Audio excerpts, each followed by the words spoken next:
नमस्कार. आज आपण अतिशय चविष्ट, हेल्दी आणि पौष्टिक अशा पालक पुऱ्या बनवणार आहोत.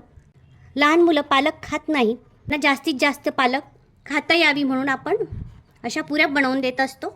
एवढा डार्क रंग बनवायचा असेल, जास्त पालकचा फ्लेवर हवा असेल तर शिजवून झाल्यावर त्यातलं पूर्ण पाणी निथळून टाकायचं आहे. म्हणजेच आपल्याला जास्त पालक मिळतं. त्यातलं पाणी नसल्यामुळे जेवढं पालकला पाणी आहे तेवढ्यातच पीठ मळलं जातं.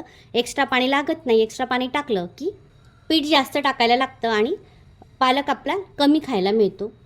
चला तर अशा डार्क ग्रीन कलरच्या आणि अतिशय हेल्दी पौष्टिक अशा पुऱ्या बनवून घेऊया. त्यासाठी लागणारं साहित्य बघूया. पुऱ्यांसाठी आपण एक गड्डी पालक उकळत्या पाण्यात टाकून त्याला थोडी शिजवून घेणार आहोत.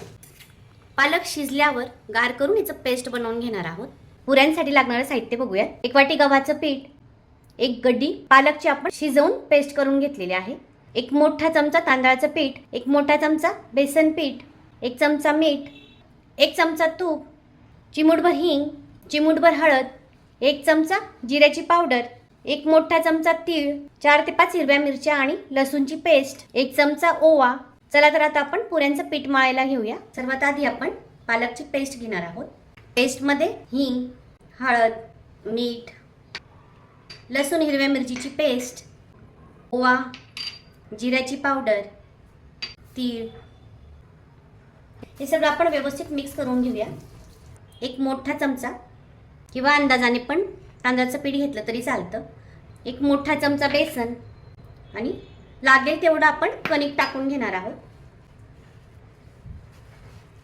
पालकमध्ये बसेल एवढंच पीठ आपल्याला टाकून पीठ मळून घ्यायचं आहे. म्हणजे पुऱ्या छान खुसखुशीत होतात. थोडं थोडं पीठ टाकून आपण पीठ मळून घेणार आहोत. पालकमध्ये पाणी कमी ठेवायचं आहे. म्हणजे पुऱ्या छान हिरव्यागार होतात आणि टेस्ट सुद्धा पालकची छान येते. थोडं तेल लावून आपण आला आणखी व्यवस्थित मळून घेणार आहोत. लहान मुलं अशी पालक खात नाही, त्यामुळे व्यवस्थित पाणी निथळून घ्यायचं आहे. म्हणजे एक्स्ट्रा पाणी नसलं तर जास्त पालक आपल्याला पुऱ्यांमध्ये वापरता येते. पीठ मळून झालेलं आहे. त्याला आपण तेल गरम होईपर्यंत झाकून ठेवूया. पुऱ्यांसाठी छोटे छोटे गोळे तयार करून घेऊया, म्हणजे पुऱ्या पटापट लाटता येतील. तेल गरम झालेलं आहे. आता आपण पुऱ्या लाटून घेऊया. थोडा तेलाचा हात लावून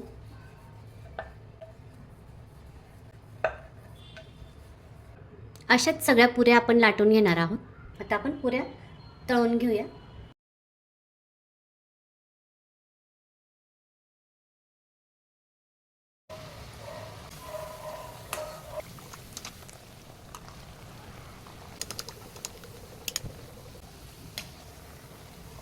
अशाच आपण सगळ्या पुऱ्या तळून घेणार आहोत.